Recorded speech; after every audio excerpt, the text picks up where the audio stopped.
Hello guys, good evening and welcome back. Alright, so in today's video I want to show us how to cut a stripe fabric for an English trouser.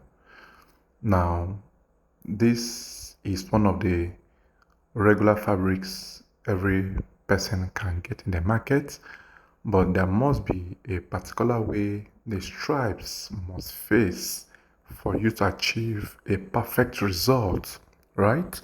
Now the first thing to do is to first get the real face facing each other.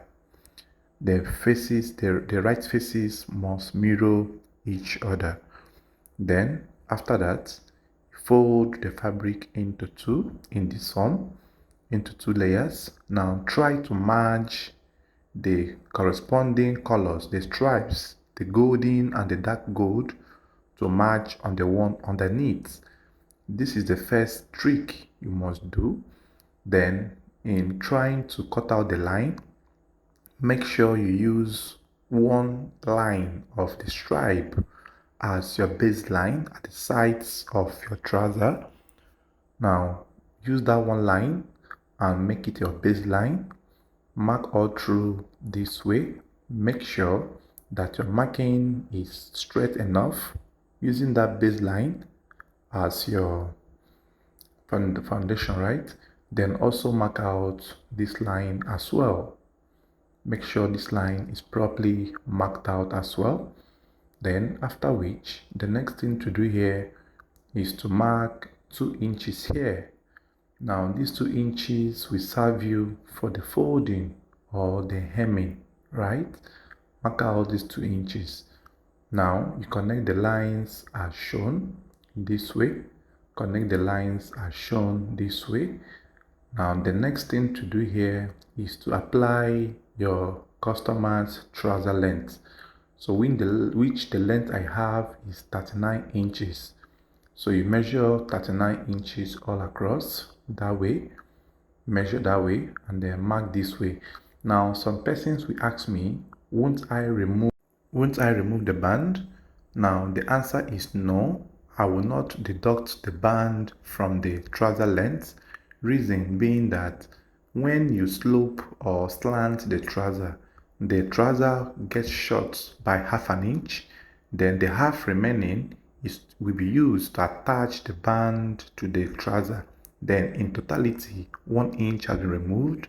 Then the band is coming back to replace the slanting inch and the inch of joining, which still make the band correspond with the length of the trouser.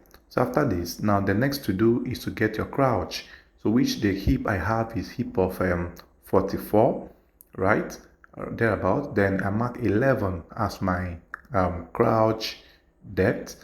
Then to get the knee point, it is either you mark 21 or you measure from the crouch depth to the ankle line, divide by 2, then minus 3. So which still falls to exact of that point I indicated from the waist to knee of 22, right? So I'm just trying to cross-check the two methods to make sure that it gives me exact point where the knee should be positioned. Then after that, extend the lines in this form. Then apply your hip measurement that way. Once you mark your hip by 4, then extra 2 inches, you mark it this way, right? Then the next is to come in here by 1 inch on the knee, 1 inch. In some cases, you might want to use 1.5, depending on how big the person's hip might be. So you mark at the ankle 1.5, 1 inch on the knee, and 1.5 on the ankle. Now don't forget that in some cases you will still need to increase these measurements. Then on the waist point, divide by 4, then add extra 1 inch on the waistline of your trouser, right? Then connect the 1 inch you have there to the waistline, to the hip line, connect in this form. And then after this, come up here by 2 inches, which serves you for the actual hip point. Then come up by half an inch or thereabouts. Then slope the waist by half an inch. Then bring your hip curve then place it in this form. Please note how the curve is. The curve might not really go straight, just go in a curvy form, but not to the end of the trouser edge. Then after this, now the next thing I'm going to do here now is to bring my pattern master and then connect this line in this form, making sure that this line is perfectly connected. And then I will connect the anchor line 1.5 inch to the 1 inch on the knee, but I will make sure I first of all raise it up a bit, then use my hip curve and blend the line very well. Make sure that there is no sharp edge. The line must be well synchronized, right? So blend it all through to the hip line or to the crotch line or the crotch point. Then after this, divide your knee by 2, right? Then at this point, you might decide to add 1 inch on the knee. Now, if you happen to do that, that means you don't need to add any inch again for the back panel. So before that, I did ankle by 2, I marked it there, and then did knee by 2. I wanted to check if 1 inch addition will give me a perfect fitting, but when I added a 1 inch on the knee tend to be off from where it should be, right? Look at how the knee is falling away. So I had to remove the 1 inch now and then mark the real knee without any addition, right? Then use the real knee. Then all the allowances I will need for the sewing will come from the back. Now there are still some other trouser patterns which I will use. I will mark extra 1 inch on the knee, which I will show us in my subsequent videos. Now the reason I am trying to make these videos as often as possible is for us to learn how to go about all of this, so that when I am sewing, you will not have issues with the cutting or whatsoever. Then connect to the hip point, the 1.5, the knee point to the 2 inches on the hip. Then after this, now make your pocket mark 2.5 by 7 inches depth, right? Then once you are done doing this, the mark as shown, and then the next to do now is to cut. So you bring your scissors and then you make sure you take your time to cut out the lines. Now while cutting, you are still going to make some adjustments if there is any need where any line wasn't properly drawn. So cut all through this way, cut all through this way. Then once you have marked out nicely, the major work lay on the front panel drafting, right? Though the back still has its own marking, but you have to take bearing from the front panel to draft the back. So once you are done marking this, now the next to do is to cut out as shown, right? Then before we now go to the back panel drafting.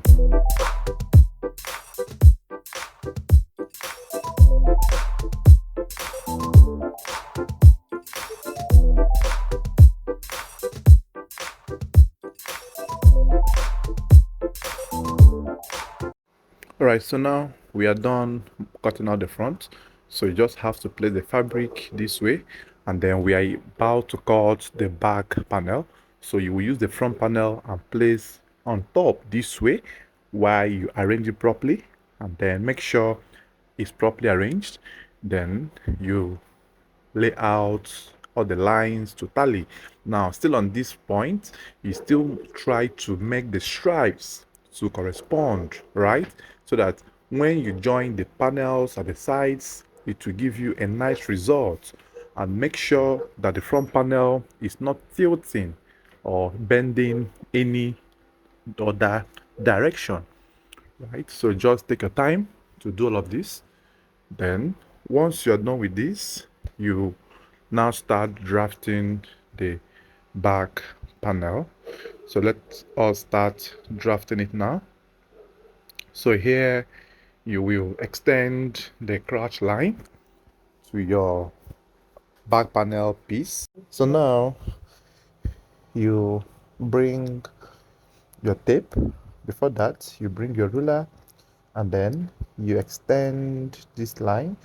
So let's just mark the back west first. So here I'll give half an inch off for the back west joining. And then before I do that, look, just watch. I will mark out half an inch off from there for the side closure. And then I will now remark my west measurement by 4. I will mark my west measurement there by 4. That's mark the value there. Then when you mark the value, then add extra 3 inches. Now the reason why I am adding 3 inches at the back panel here is because I want to use the same fabric as my piping, right? I'll fold the back piece a little bit in order to achieve a perfect piping there. So after which you raise the back panel as well by 2 inches high, raise the back waist by 2 inches, and then make use of your hip curve to connect nicely so that it will sit in properly at the back raising, right? Then after which extend the hip line to the back panel this way, and then here before you mark you have to cross check your laps and your hip to make sure that they are corresponding. So I will have to cross check now to check if my lap and my knee are in line. So you divide your hip by 4, then cross check it, then divide your laps by 2, also cross check at this point. Now your lap should be inside the marking, right? The maximum it can be is a bit off from the front panel. So after that, 2 inches is okay. But if the hip or the lap is not entering, what you will do here is to add extra 3 to the extension at the back panel in order to make room for the laps to enter properly. But since the lap and the hip are in correspondence, so you use 2 inches only for that. Then mark 2 inches all through. Then use your freehand sketch, connect from here to the west point, that the 3 inches we added at the west point, connect all through that way. So after this, then add 2 also inches all through at the inner seam area.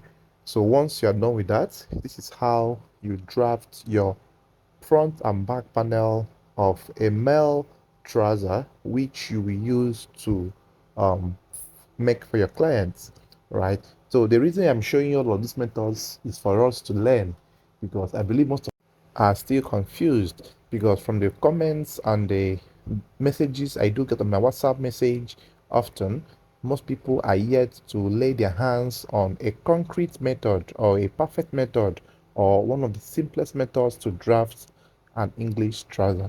The moment you hear English trouser, you begin to fidget, begin to get scared, which is not supposed to be, right? So just try to watch the video and make sure you master the drafting and make sure that your measurements are correct, because that is another problem most of us do have.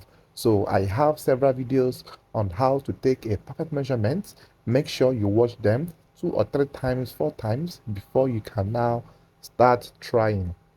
So after that, now the next you are doing here is to draft it out this way.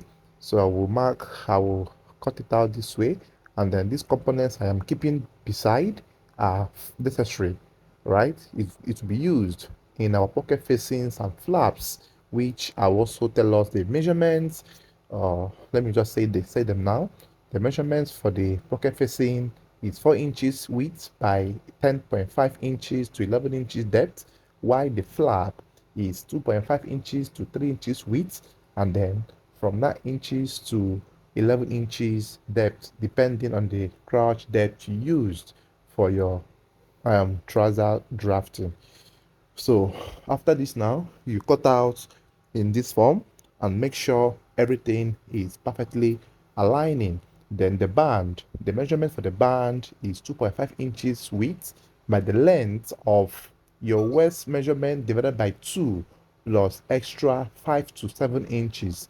Then make sure that it will be on fold, right, when you are cutting this, so that you can now slit it and have a jointed band at the back. It is advisable and more professional to have a jointed band at the back in order for you to have room for adjustments or any alteration in case your customer complains either now or later in the future, right? So having said all of this, then the next thing to cut here is bed loop, which is 1.5 inches width by the length of 24. Now the next as well to cut are the plackets for the wells pockets, which the measurements is 3 inches width by 7 inches, 3 inches depth by 7 inches width as well. So you will cut them in twos. Two cuttings makes one placket and one well pocket. So you must have two pairs, that's 4 pieces, right? Then these are the components of an English trouser. Now the next you will see will be the linings, the pocketings, which will be shown in the sewing stage if this video will cover the sewing stage. Please kindly subscribe to my channel, comment, give me a thumbs up, and let me know where you are watching me from. Thank you guys for watching. I hope to see you in my next video.